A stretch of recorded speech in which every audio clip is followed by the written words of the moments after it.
Thank you very much. Thank you all for coming this afternoon. I mentioned in my remarks earlier in the day that 3 weeks ago we had this room filled with chairs of your departments. And these leaders all came and attended, and they had a chance to talk with them. So today we thought we'd give you guys all the same opportunity to speak to our university leaders in the areas of AI. So today, I'm very happy to introduce our three panelists. Dean Karen Thole from the Dean of School of Engineering, started a year and a few months ago. So she has been in charge of one of our larger schools who's directly working and being reshaped by AI, and you'll be able to ask her questions.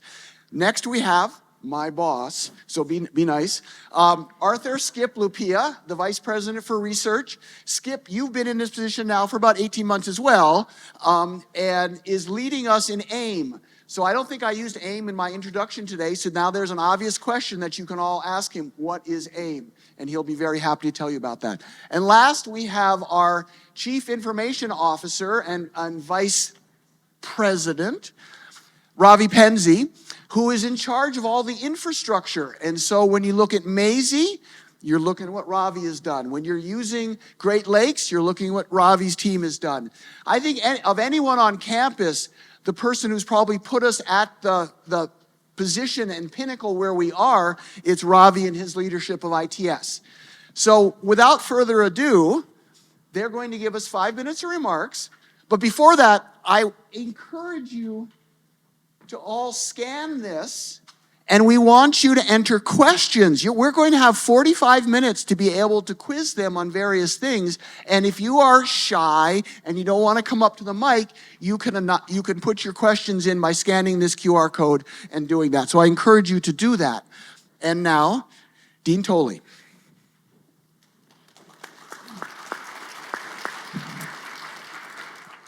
Thank you, Brad. I appreciate that. Good afternoon, everyone. Thank you for coming to this session today, and I want to thank Midas for convening this really critical discussion at this particular time. So in Michigan Engineering, we're living through this extraordinary moment of time. Artificial intelligence is not just another technology advance, but it's a transformation. It's changing the way we teach. It's changing the way we do our research. It's changing everything about our daily lives and our processes in the college as well. And to be frank, this field is moving so quickly that none of us really can claim, well, or maybe I can't claim to see where it's going. So we are operating in a very, I think, historic time. Conversations like this are really important as we think about the path ahead. Are we moving quickly enough? Are we moving too quickly? Are we preparing our students for the world that's changing so rapidly while still maintaining the rigor and depth that define the excellence, particularly in Michigan Engineering or having a University of Michigan degree? In our college, we've made some major strides to ensure that every Michigan engineer graduates with both AI literacy and grounding. We're integrating AI concepts across the curriculum, beginning with our first-year programs. Our goals are clear: to set expectations for the responsible use of AI from day one, and to ensure every student has a foundational level of understanding of AI that our disciplines can build upon. Departments are tailoring their approaches, whether it be in aerospace that's using it for optimization design, or biomedical engineering that's using AI for diagnostics. These are the efforts that are being shaped, and we're being told by our industry partners that are so important. In a poll that we conducted with our industry partners, 76% of those industry members believe that Gen AI proficiency is crucial for staying competitive in the job market. And let me tell you, I've been meeting with a lot of alumni in the last months to, meet our community of alumni, and 100% of those alumni have said it's really going to be important that your students have proficiency in Gen AI. We're supporting our faculty through resources and workshops, many developed in collaboration with university-wide partners, so they can navigate AI in the classroom with confidence. And we're developing new programs, including a stackable certificate program, as well as we're looking at a Master of Engineering in AI engineering. So what that means is that they will get foundational knowledge in AI, but then use that AI in their particular discipline. So I call it an AI plus degree, where the plus might be aerospace engineering or biomedical engineering or civil engineering and so forth. We're very excited about that degree program. It'll combine strong AI and machine learning fundamentals with domain-specific applications. Another element of this, what we're doing in the college, is we're evaluating our overall general requirements to make sure our students are prepared, and we're looking at every first-year student to take linear algebra, which is the mathematic backbone of AI. So as we go through this evolution, there's lots of questions that we have. How do we assess learning when AI can generate solutions? How do we maintain equity when students, to make sure students are, or how do we maintain equity when students have unequal access to AI tools? And how do we ensure that all of our students retain their critical thinking skills in a world where answers can come just instantly? These are the kinds of challenges that we're working on in Michigan Engineering and with our partners across campus to ask these really hard questions and work on these collaboratively. On the research side, Michigan Engineering has deep roots and a broad reach. Our leadership goes back to the dawn of the information age. Claude Shannon, who launched the field of information theory, is our alum from 1936. And John Henry Holland is the University of Michigan's first PhD in computer science and a longtime professor here. He developed genetic algorithms and learned classifier tools that are foundational for machine learning and computational science. Our AI lab has been performing human-centered AI and robotics for over 3 decades. Across the college, we lead in autonomous systems, manufacturing, and healthcare applications using AI. Our focus areas today include trustworthy AI, addressing biases, hallucinations, and safety, efficient computing, reducing the energy footprint of AI, and real-world impact, translating algorithms into solutions that benefit society. We're advancing these efforts through partnerships that amplify our strengths. Midas, our host today, is uniting researchers from across campus to study both the technical and societal dimensions of AI. MICDE is bridging AI with computational discovery across fields from materials to neuroscience, and our emerging partnership that we're extremely proud of with Los Alamos National Lab, giving us access to world-class computing power for national scale challenges and access to the best researchers and scientists in the world as well. But what truly makes Michigan different is our people, and that's evidenced in this room. Every single department in our college is now integrating AI. It's not in isolated labs, it's in a college-wide effort. We don't just develop AI, we apply it to real problems while keeping humans in the loop. Again, our priorities are clear. In education, to build AI literacy across all disciplines without losing sight of the discipline fundamentals. In research, to strengthen collaborations and sustain the infrastructure needed to lead. And finally, developing and deploying AI effectively and responsibly. At Michigan, our dual mission has never been more vital: to educate the next generation of engineers and also to generate research that shapes the world we're in. AI is redefining both the missions, and Michigan Engineering intends not just to adapt, but to lead, and that is through our phenomenal people in the college and across the university. Thank you, and I look forward to the rest of the discussion.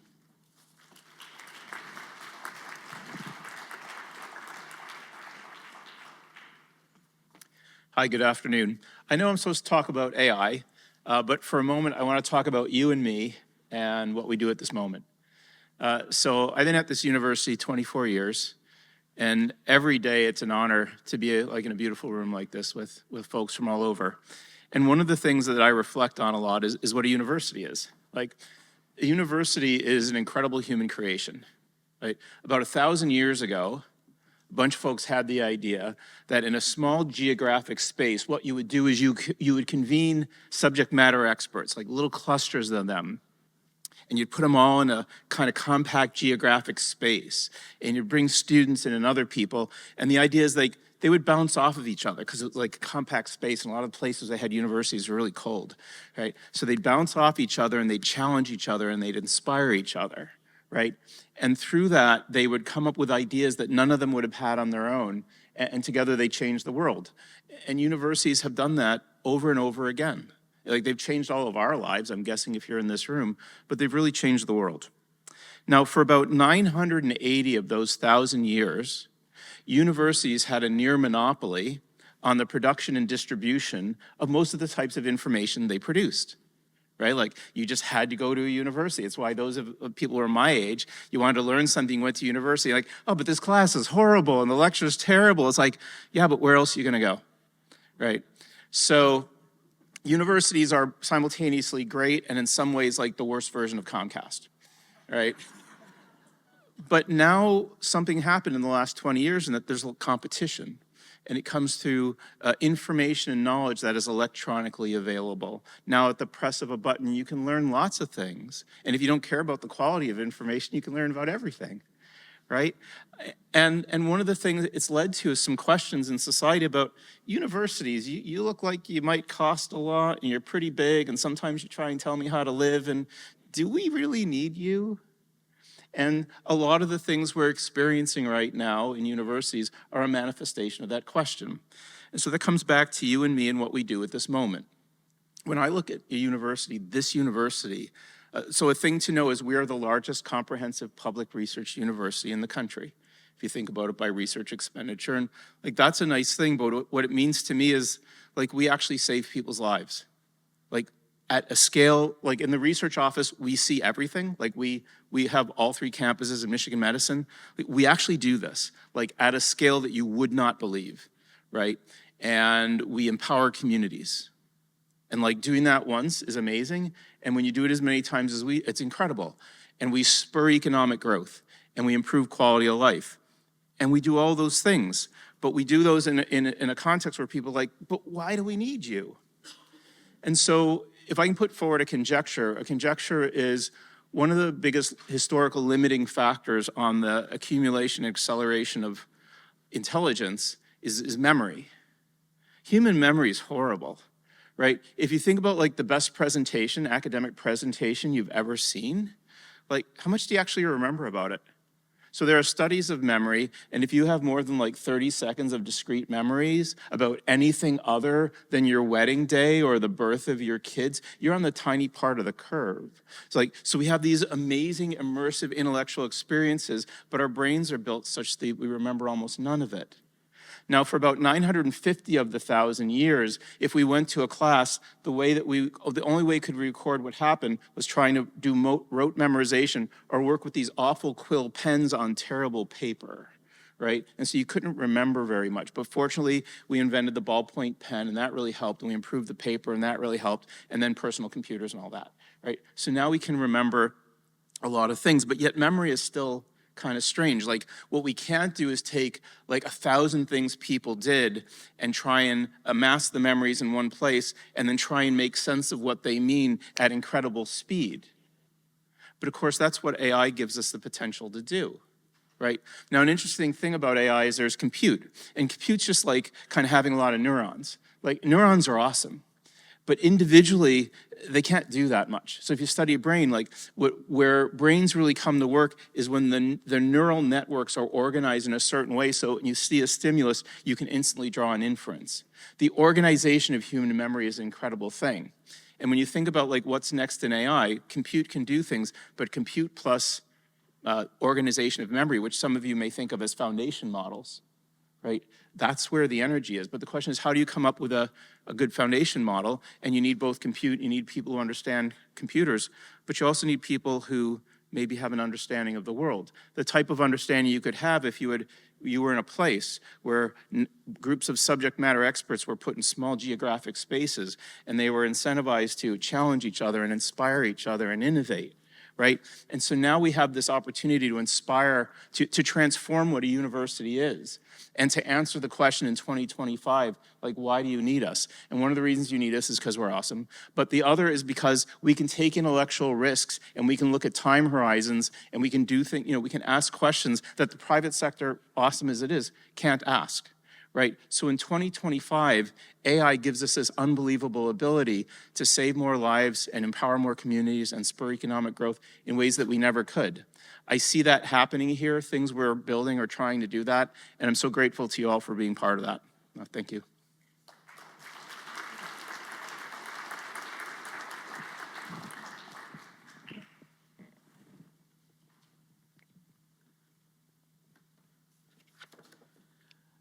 It is so great to be with all of you. Brad, thank you for that kind introduction.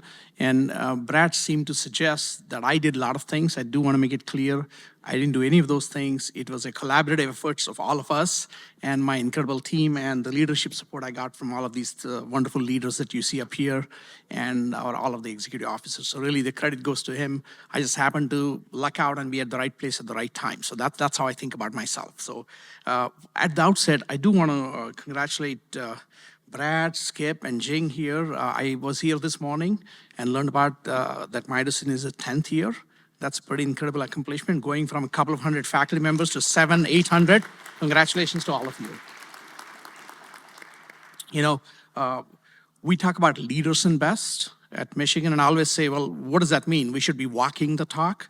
Midas is a great example of walking the talk, bringing people together and getting them to work together on global problems, life-changing problems and initiatives. So congratulations to all of you and what Midas is doing. So it's really a privilege to be with all of you. I begin all of my remarks, and if you've heard me speak before, you've heard me say this, with a Sanskrit phrase that my mother taught me. It goes something like this: Acharya Deva Bhava. Acharya is teacher. Teacher is made in the image of God and should be respected as one would respect God. And she taught me to see a teacher in everyone I interact with. Multiple great teachers right here. All of you are my teachers. So as we have this dialogue during panel discussion, I look forward to learning from each one of you as we go forward. Does that sound okay to all of you? All right, great. And now, what I wanted to do was, in my humble opinion, generative AI is going to be the most impactful technology of this century, and a force for positive disruption if used thoughtfully, if used responsibly, if used ethically, if used legally. Now, these are really gigantic big ifs. So who better than to show the world on how to use this technology responsibly, thoughtfully, ethically, legally than the University of Michigan? So I always tell people that if anywhere in the world anybody asks a question, where should they look to for responsible use of AI? In my humble opinion, they should look to Michigan. They should look to Michigan. I want you to think about that. Now, as you may be already aware, and Brad referred to it, we deployed generative AI services at scale, at this institution, at scale, in August of 2023. No other institution did that. We were the first in the country and the world to deploy it at scale. Dean Thole talked about equitable use of AI, making sure that all our students have access to the same set of tools. That was our motivation. That's our core value. We need to make sure we do not leave anybody behind. We needed to emphasize that every student had access to all the tools completely free. That's what we did with UMGPT, and we have continued to grow it along the way. Then we rolled out also Maisie. When we think about Maisie, we strongly believe that AI is the new UI, so we wanted to bring AI to you. AI to you. AI is a new UI, so AI should be coming to you. So currently across the university, and you'll see some examples, there are actually 5,000, not one or two, 5,000 deployment of Maisie in production in production, meaning this is not in a lab, this is not some idea, not some testing going on. People have actually deployed it across a variety of university businesses, across the university, 5,000 and counting. Do you know that every student at the University of Michigan has a personal AI assistant called GoBlue? That students are using it. Our goal is long-term, that personal AI assistant could turn into a personal coach, a mentor, if they wanted to. And that's where we're moving towards. The key is, at Michigan, our goal is AI tools are not just for a few, they have to be for everyone.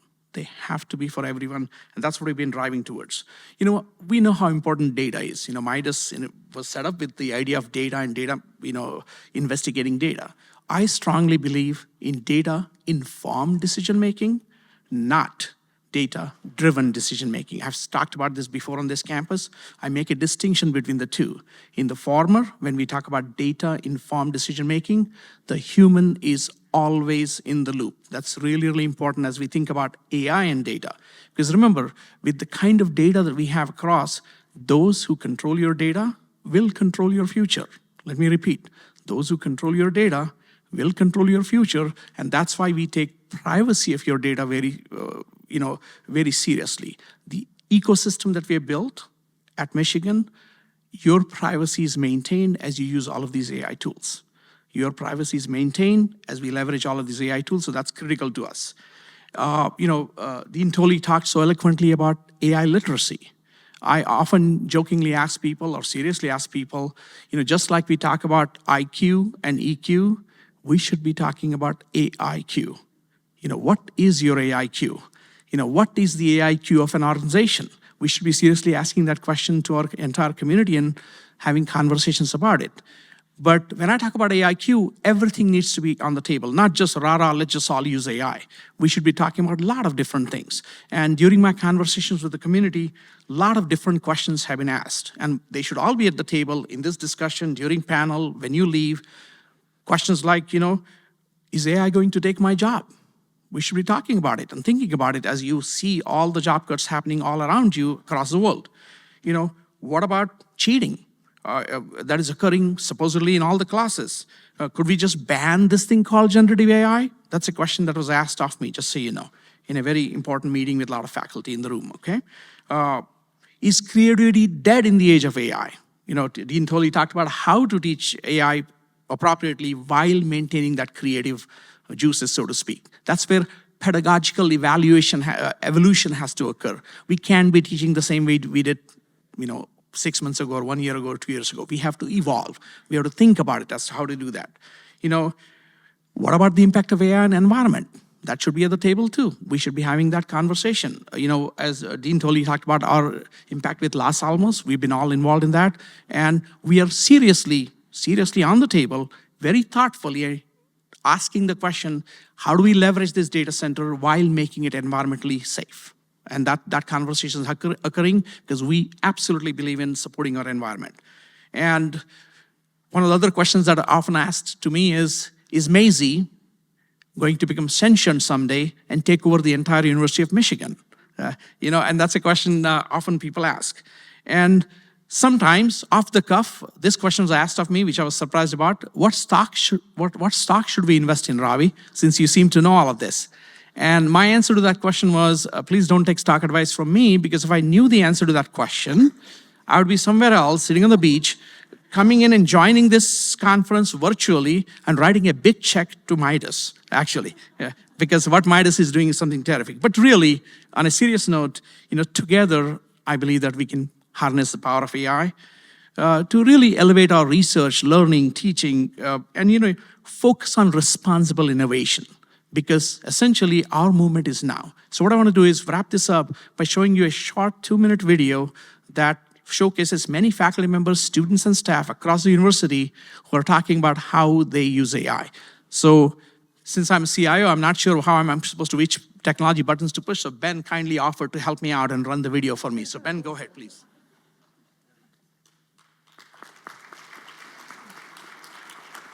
I use AI.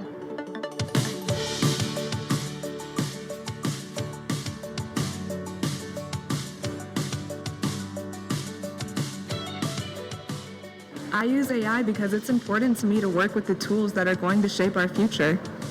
I use all the great AI tools here in Michigan to create a digital twin of myself, trained on the courses that I teach, which I make available to students to answer their questions 24/7, practice assignments with them, and inject more interactivity into the classroom than ever before.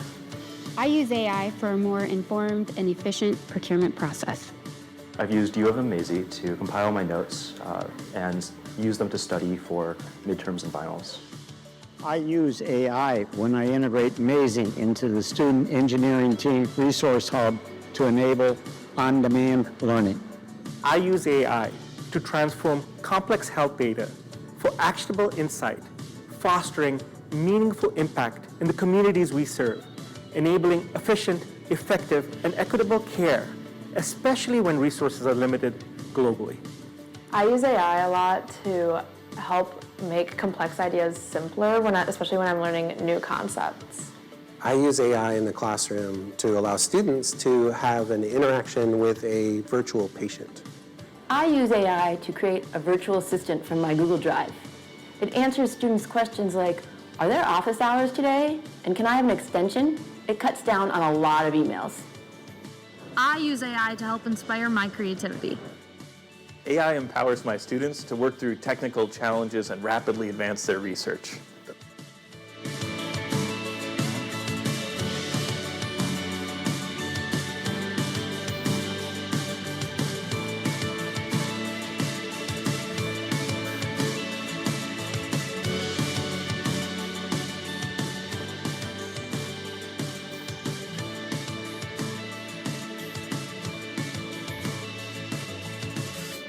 I use AI. I use AI. I use AI. I use AI. I use AI. I use AI. I use AI. I use AI. I use AI. I use AI. I use AI. I use AI.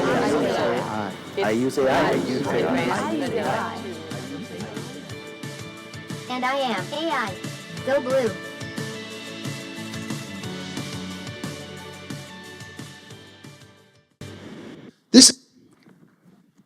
Thank you, Ravi. All right, so I'm going to start off with one question for each of our panelists, and I'm waiting for your questions to come in either through the interface or you can come up to the mic and we can do a hybrid approach this way. So Dean Thole, you talked about some of the research opportunities. You mentioned aerospace. I know your research is in that. I think you were materials and engine components for airplanes and things. Material science.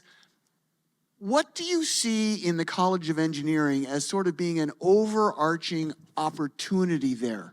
And similarly, what are the challenges this is going to bring to your college? I need a microphone. Okay. All right. Thanks, Brad. So, I think the one thing that's pretty obvious to all of us is that you can go faster and you can get more done quickly using AI, whether it be research or whether it would be, even using it for education in some cases. So, I think all that's pretty exciting, and I think you can make, again, discoveries quicker. However, there's a worry that will we miss the big discovery because our algorithms and so forth are using existing data. What gaps do we have in our databases that really are going to stop us and maybe prevent us from making the big discovery? So that's both an opportunity and I would say a challenge. Another challenge is how are we going to assess our students? And I know our Center for Learning and Teaching, let's see, I gotta make sure I get this, it's CRLTE, Center for Research and Teaching and Learning, are actually doing a lot with our faculty along those lines, but that's gonna be an interesting challenge that we're gonna have to overcome. The other opportunity, which is, and it was shown a little bit through M-City as well. I always love it when M-City gets on it's almost on every video because of the big M, which is fantastic. but is to marry this physical world with AI. So in our College of Engineering, we have about 180 projects that students participate in each year. That's 15,000 students per year are participating in our various competitions and projects. And those students are outside of engineering as well as inside of engineering. So we have a large number of students really gaining a lot of knowledge through experiential learning. How can we map AI into that experience so it's not just them sitting in front of a computer and trying to learn something in that regard, but actually doing it through the physical world? I think that's an opportunity. I don't have any answers on that yet, but I think it is an opportunity for us. Another challenge I'll put out there is just, will we have enough compute power to do what we need to do in the near future? And so I think that's a big challenge. Thank you. Skip, you mentioned that the university structure is a millennia old.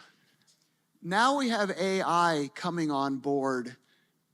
It will challenge how we have done things.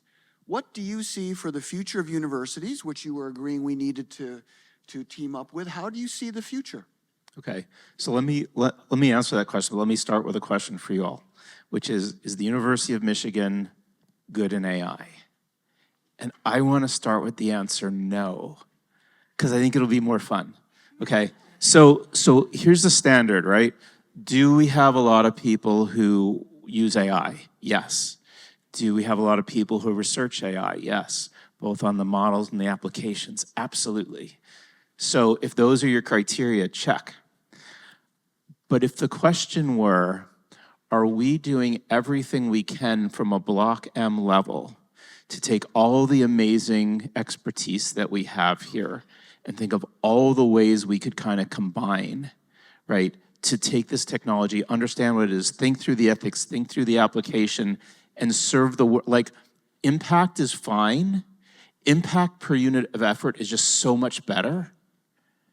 And so at that level, I'm not sure, right? So Brad and I and Ravi, we were all involved in a conversation, I guess about 2 years ago, thinking about AI. And no one raised the question, are we good at AI? But we noticed the following thing. Like, we identified in one search, I think there was 400 people working at AI, 600 people working at AI. And so we would talk to various groups. Like, hey, like, what are you doing? And they tell us what you're doing. Like, do you know what other people are doing? It's like, no, right? Like, is there anybody? It sounds like there might be 20 other groups here working on the thing that you're working on. Like, you've talked to them, right? Like, I don't know.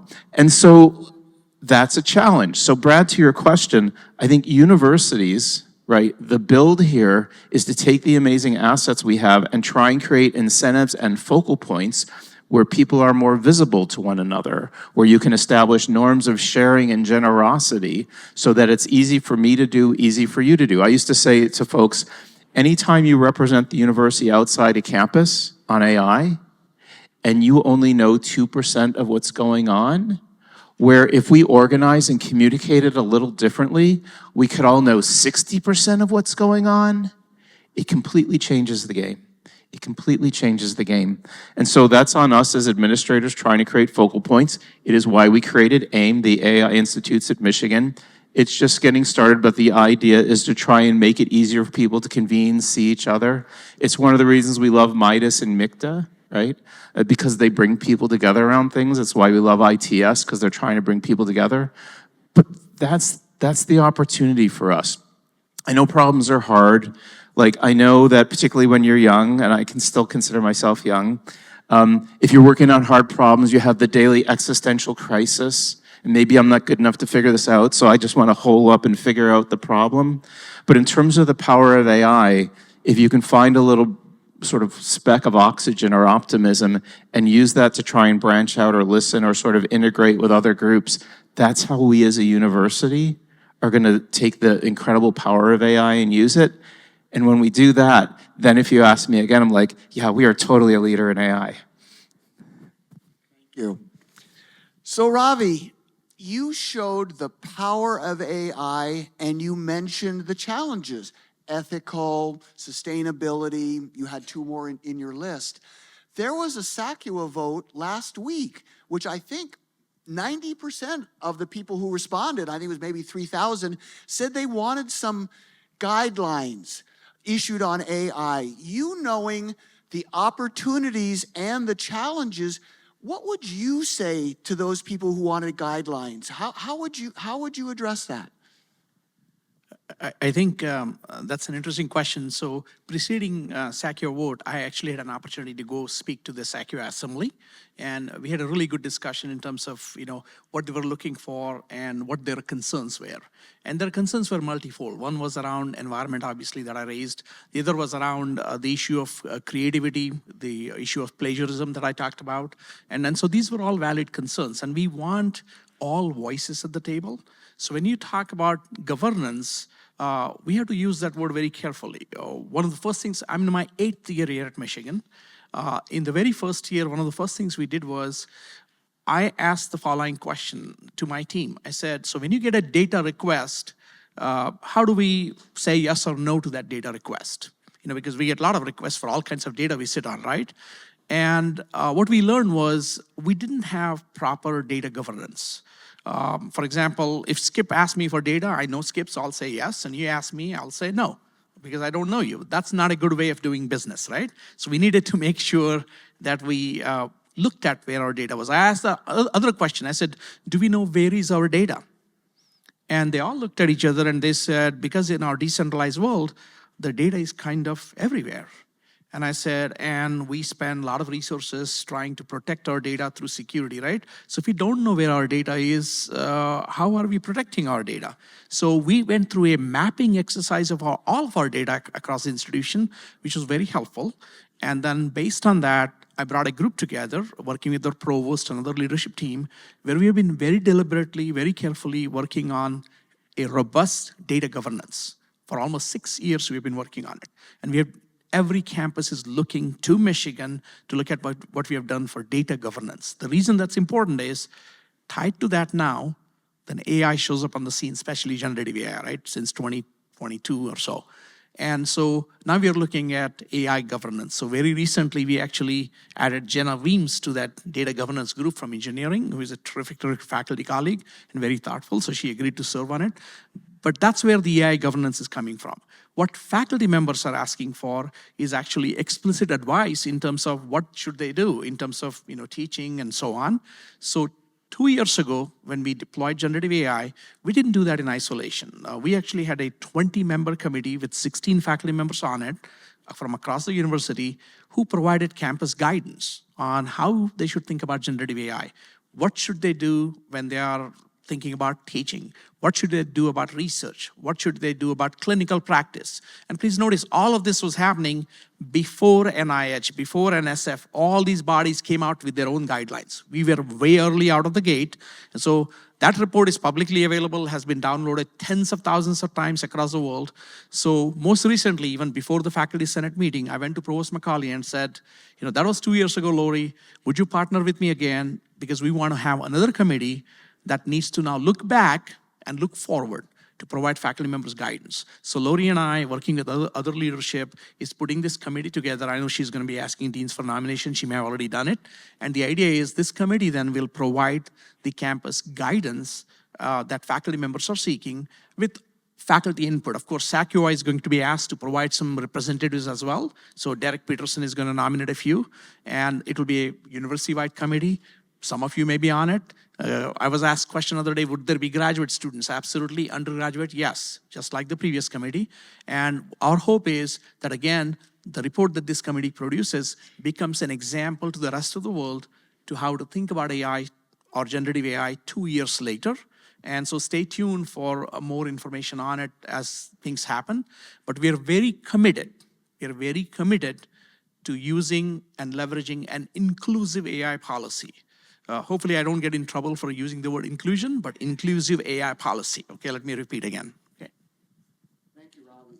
So for those of you that are keeping score, I'm going to count that as answering the second question. Nine people said this. They wanted guidance, and that's what you addressed. But now I have a question For you, Dean Thole, it says, there are many people on campus unwilling to engage with AI even as an intellectual concept because they're deeply concerned about the societal and environmental concerns. How do we come together? Your college deals with environmental concerns, deals with the power supplies, deals with the development of AI tools. I suspect many people in your college are actually adopting this very rapidly, but yet there are people that are concerned and intellectually they won't engage with it. What would you say to them? Well, let me just say up front is that, our philosophy in the college is that instructors have autonomy. And that, what they teach in the classroom is not what I tell them to teach. So they do have autonomy as instructors. So whether they engage in this or not, that really is their decision. However, if I look at the students, and I've got to give these numbers at some point. I don't know if this is the right question to give these numbers, but I think these numbers are really interesting. We have a professor in our Tech Com program who actually did a survey, a pretty deep survey on the use of AI by our students. So I'm saying this because I think faculty should recognize, who their audience is, and that is the students. But 96% of our students said that they've used AI to learn and understand rather than just give an answer. I think that's pretty good. 62% said they worry about certain engineering skills becoming obsolete. And then for writing, 29% of them have used it for brainstorming, 41% for editing or proofreading, and 47% trust it will improve their writing. We also heard from the students that they are worried about their own critical thinking skills and wanting to make sure that they have excellent critical thinking skills. I know that's a little off from the question, but I wanted to give those statistics to this group in particular so you understand what our student body is thinking and how they are looking at AI, whether or not you engage in AI in the classroom. To answer your other question with regards to the amount of water, the amount of resources that AI will require due to the additional computing requirements, I think it's really important we understand the facts. There's been a lot of throwing around data, and that is not factual in terms of the additional amounts of water in particular that might be needed. The amount of energy, certainly, there is going to be a big need for additional energy. But I look at that as also perhaps an opportunity. We have a #1 nuclear engineering and radiological sciences department. Small modular reactors are a pretty interesting technology and is one that can help us solve some of the power needs.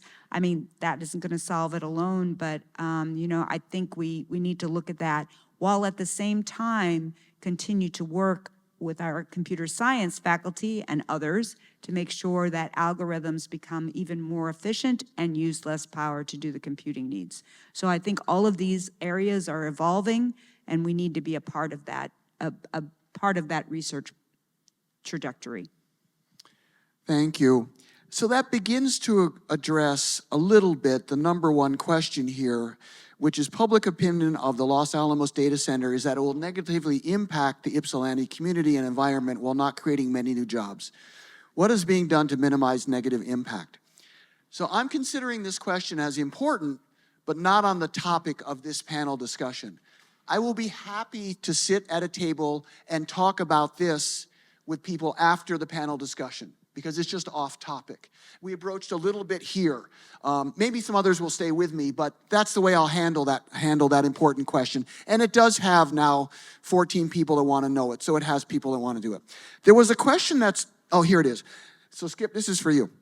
How will Michigan adapt when AI evolves at the speed of light while universities evolve in dog years? I was going to say Vatican timescales, but I think we get the point. We are not noted as being rapidly evolving systems, whereas AI, every time I turn around, is doing new things. How do we adapt? Can I make a quick comment? I'm not Skip, but can I make a quick comment? Well, that's up to Skip. Yeah. Yeah, no, there you go. Thank you, Skip. So just very quickly, I want to remind people because sometimes that's actually not true. Because if you remember, when we rolled out our generative AI services at scale, we were not only the first university in the country and the world, we were the first organization in the country and the world. So the likes of JP Morgan Chase, Goldman Sachs, and a variety of other banks, insurance companies, others came to Michigan asking for our guidance on how to do this at scale. So that was an example where your University of Michigan actually was first out of the gate, and there are many other things that have happened here. So while that's anecdotally people, that's what like to say, that universities move slowly. In this instance, we moved very quickly, and there was a reason behind it. One of the reasons I moved so quickly on this one was, in our grand scheme of things, we have 19 schools and colleges on this campus, and if we hadn't centrally deployed this, we'd have had at least 19 different implementations of all the AI things out there, and that would not have been efficient for the university. So we felt that we needed to go there, and we needed to provide the resources that we did. So now, Skip, back to you. I yield my time back to you. Thank you. In terms of adaptation, I just want to use an analogy. This thing. So I remember a world where this thing didn't exist, okay? This thing destroyed millions of jobs, right? On the first day it was announced that Apple's biggest selling product on the day they announced the first iPhone was the iPod. It was their largest selling product. They turned it into an app, an image on this button, and effectively rendered it obsolete. Right? There are all kinds of things we do on here now that used to be done by people. Buying airplane tickets, right? That was a total nightmare, right? Also, this thing has created a lot of jobs. Now, here's the bad news. Every time there's a technological transformation like this, tons of jobs are destroyed. Many new categories of jobs are created. In the aggregate, economies grow, but the change isn't great for everyone. When there's a new technology, people who are socially agile, who have opportunities to move and adapt, tend to do better. Lots of other people don't.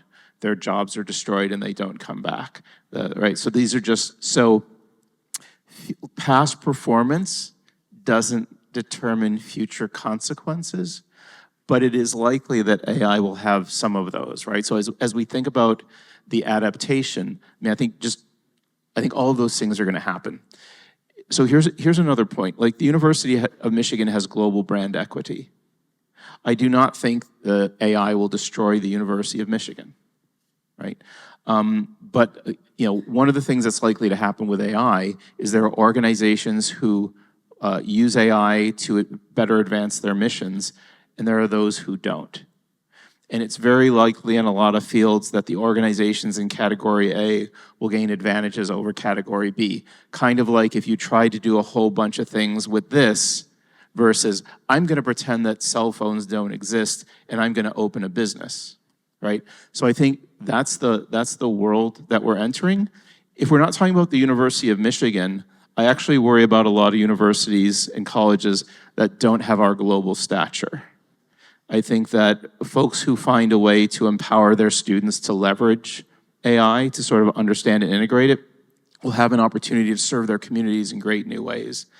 And the others, I think, may not, right? And the advent of kind of the Cupertino garage version of knowledge producers, of kind of ways to cultivate expertise, as they become more plentiful and more useful, some universities may not survive that, right? So just being honest. Our university, I mean, the thing that centers me is we're a public institution. And the thing that keeps me up at night is, are we saving lives as effectively as we can? Are we empowering communities effectively as we can?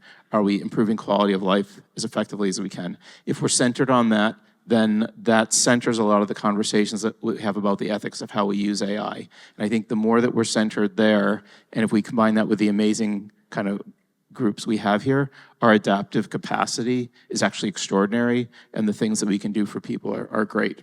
But we just have to make the decision to operate that way. So let me add to that. Ravi's team moved very, very fast and got right on top of it. And Skip is arguing that society will drive us to rapid change because the students will demand it. When we had the meeting with 150 of the chairs here, the thing that kept coming up in all the questions I asked them was training, training, training. We need training for our faculty, for our staff, for our students, and that is how we will rapidly move, by getting that training out there. And so we're working on ways on how do we get that training out there. We heard our first keynote speaker here at UW talk about how they had a 4-day boot camp. He didn't use the word boot camp, but I will, for training their faculty how to use AI. Maybe the University of Michigan needs to take 4 days, take 1 week of the winter semester and dedicate it to training on AI.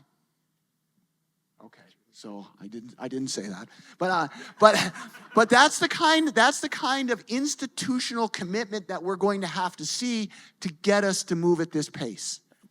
Hey, but I just want you to know you did say that, and it's on video. Oh, okay. no. Oh, no. It'll be on YouTube shortly. Yeah, very shortly, very quickly. Okay. AI right. powered, so. So that answered a number of questions here for those of you that are keeping score. Let's see. Why has it taken so long to infuse AI into programs like the Executive MBA? Leaders need to make key decisions around AI, like transforming organizations, et cetera.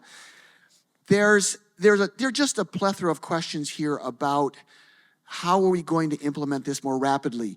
There is a question from a series of staffers who want to use it in their jobs to move the University of Michigan forward.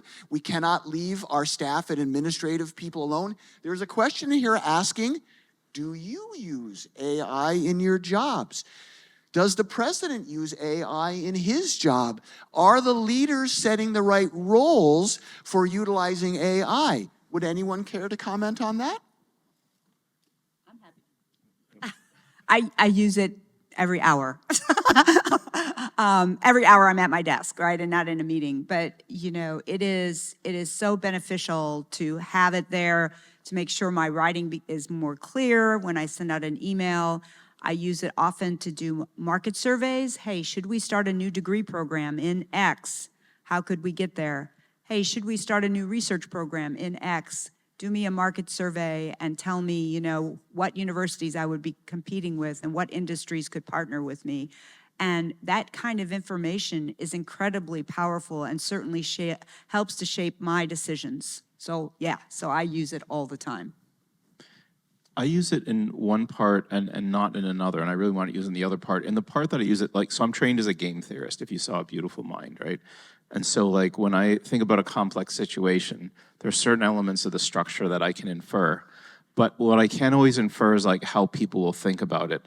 So sometimes I'll feed a situation into AI and, like, you know, what are the different ways that this could be perceived? Like, what might be some of the sort of criticisms or concerns? Because I can't use game theory to figure that out. And it's actually great. I mean, it's not exact, you know, it's kind of goofy, but it just, like, tells me things like, oh, yep, yeah, I wouldn't have seen that. And so I feel pretty good there. Like, I feel like I should be able to use it to think about my organization and how to make it more effective, and I don't really feel like I know how to do that. Now, maybe that, I work with amazing people, and so maybe they'll figure out that whole part. But I feel like that's a gap in my own understanding. I feel like somehow if we had a leadership meeting and we had some way to do that, our organization could run more efficiently, but we haven't done that. So I'll just say it in front of all of you and on camera. I do use AI and generative AI pretty much every day for a variety of different things. And my team helps me use it as well. So I write to my entire team every Wednesday. We have a large team in ITS, so I write to them every Wednesday, reviewing what's happened on campus and you know, what things we are working on. If you're wondering why every Wednesday, August 1st, 2018 was Wednesday. It was my first day on Michigan campus. So I'd introduce myself to my team. So I write every Wednesday, never missed one. Other than Christmas time, I do not send Wednesday emails to give people a break, but otherwise always write it. So there are 7 years worth of my emails sitting there in one of our servers. So my team decided to do the following. They used all of my previous emails to capture my voice and leveraged an AI bot to train it in my voice. And then our communication team created a new email that I was supposed to send out and shared it with me. And I'm here to tell you, it was really, really good. I decided to bring it home and show it to my wife. And she said, I like that other guy better. Thank God we've been married for 37 years, so we're not going anywhere. Otherwise, I was a little bit worried about this AI guy, and almost jealous, I guess. But the only reason I did not use that version was I think my personal ego got in the way of sending it. So I still write my own emails, but I definitely take help from AI where I'll iterate with it now that my team has convinced me to use it to sometimes get better ideas or rephrase a sentence or two because English is not my mother tongue. So sometimes it comes up with really, really good ideas. So I do iterate it with a lot. And throughout our organizations, we are using it in a variety of different ways to essentially save our colleagues time because I believe in, frankly, work-life balance, and I want people to take breaks. And so I tell people that if you are able to use these tools and finish your work early, take a break, go for a walk, go play with baseball with your child, go do something, that's fun. Because what I've seen is that actually improves productivity. So this is to augment us human beings so that AI can do a really good job augmenting. I've known other people who have used it for at least developing draft evaluation. During evaluation time, sometimes some of us have to write a lot of evaluations. So people have used it for that and a variety of other ways. We do conduct training sessions every day, Monday through Thursday. So, and many people sign up for it. We even have done workshops recently called Create Your Own Maisie. And those have been completely sold out, just so you know. So anybody wants any workshop, if you want workshops for your group, your organization, your team, our team is happy to come and do that all day, 3 days, 4 days, 1 day, whatever. We want you to be fully informed and empowered, and then you can make your decision on whether to use it or not. That's up to you. And going back to that initial question where Brad asked the question, what if there are some colleagues here who just absolutely don't want to use it? What are we going to do about it? Absolutely nothing as far as I'm concerned. I have better ways to spend my time. And so the way I would do it is present all the facts to them, and then it's up to them to decide whether they want to use it or not. And then if they choose not to use it, that's up to them. That's their choice to make. But frankly, I want them to make informed choices. I want them to try it, use it, and then decide that's not for them. And that's okay. Because the other thing I want to mention is it's not necessary that AI should be used for everything. There may be times when you might say, I don't want to use AI for this thing, and that's completely okay. That's totally fine. It depends on you. You make the decision. Human in the loop, human in control. I wanted to share just one story about this usage of AI.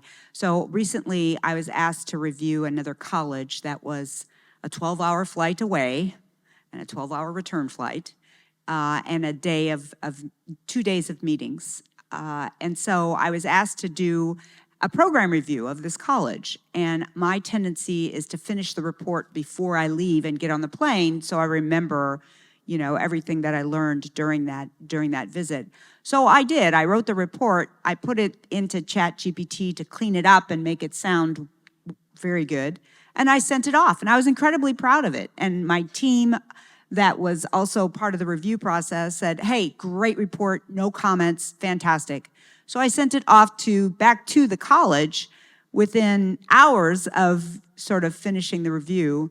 And the dean of that college said, you used ChatGPT to do this. And almost shamed me. And I said, well, wait a minute, why should I feel ashamed of this? And actually said, you need to rewrite this. And then actually had no structural comments about the report. So I sent it back once again, and it was fine the second time. But I think it was because I did it too quickly, and it really did sound like I was quite proud of the report in what it said. So that was just an interesting, I'd say, cultural experience of using AI. And so maybe what I've learned from that experience is maybe go slower. I don't know. I just wanted to share that with you all. Hey, Karen, next time use Claude. I'm just kidding. In UMGPT, as you know, you have access to all the tools, not just ChatGPT. You also have access to Claude, you have access to Llama 4, you have access to all the Gemini tools from Google. So you have access to all of those things. So you can play with it, decide what's right for you.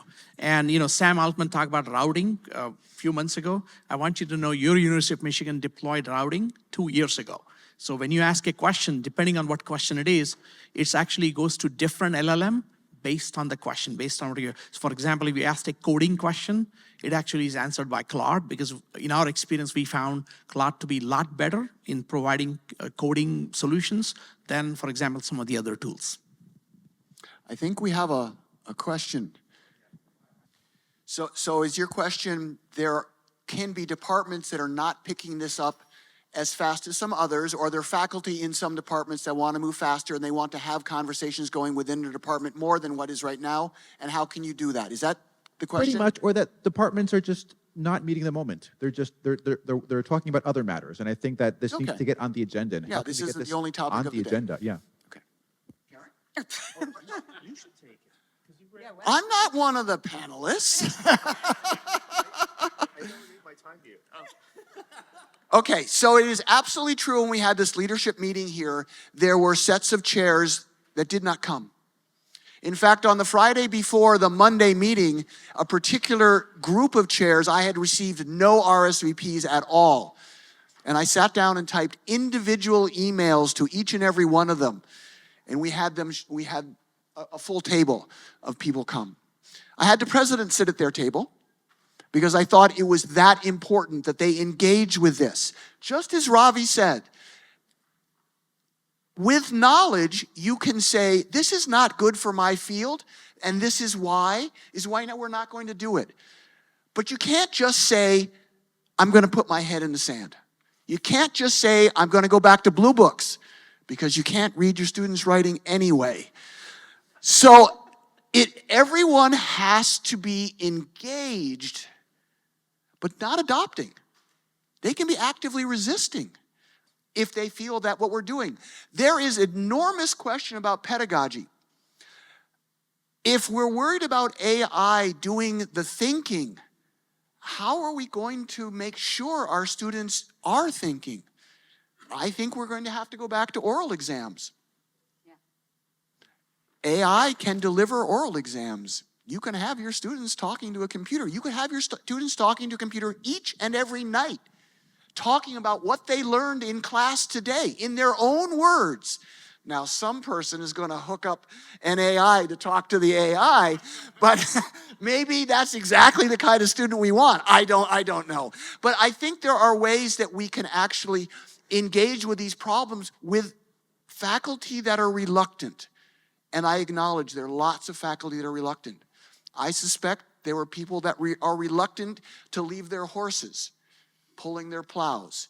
And I don't mean that despairingly. Horses are fantastic. I don't think they wanted a smoke-spewing automobile that leaked oil that they had to put fuel into.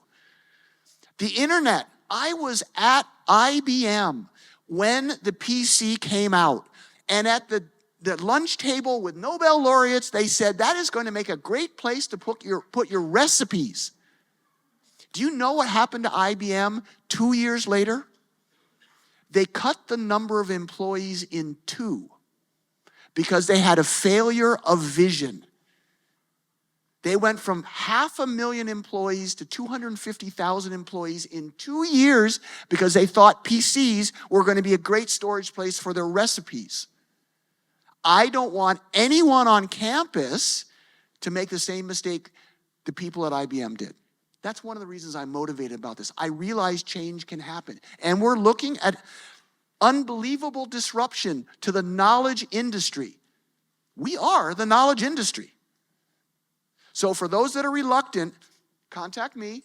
We'll arrange something. We'll get something going on in your department. I actually have ways. Skip has empowered me with ways.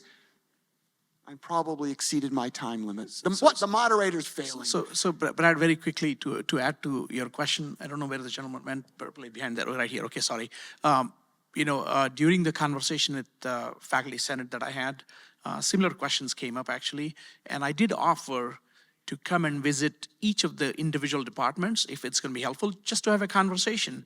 And I was warned that if you show up, you're going to run into like pretty much everybody's going to be an AI skeptic. And I said, that's okay. I welcome the conversation because there's always something to be learned.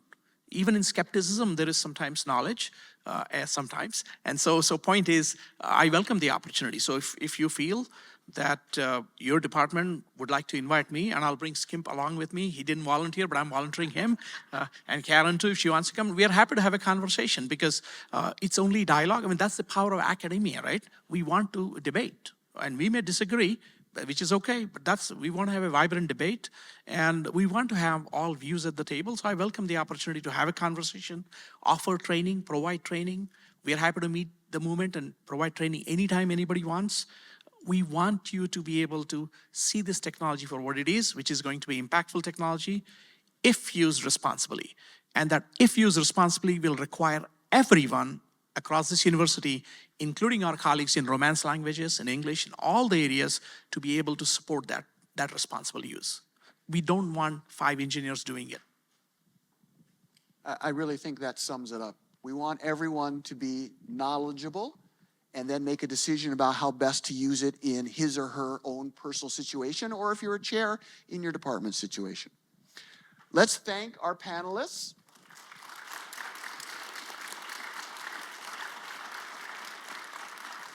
They're all really busy, but they have to make it from here to the door, and I bet you could probably get them with some questions. I'm going to sit up here, and if anyone wants to talk about high-performance computing centers and Ypsilanti and sustainability issues, I'm happy to talk to them as a group right up here.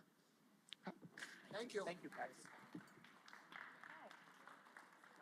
All right, so let me give you guys a preview of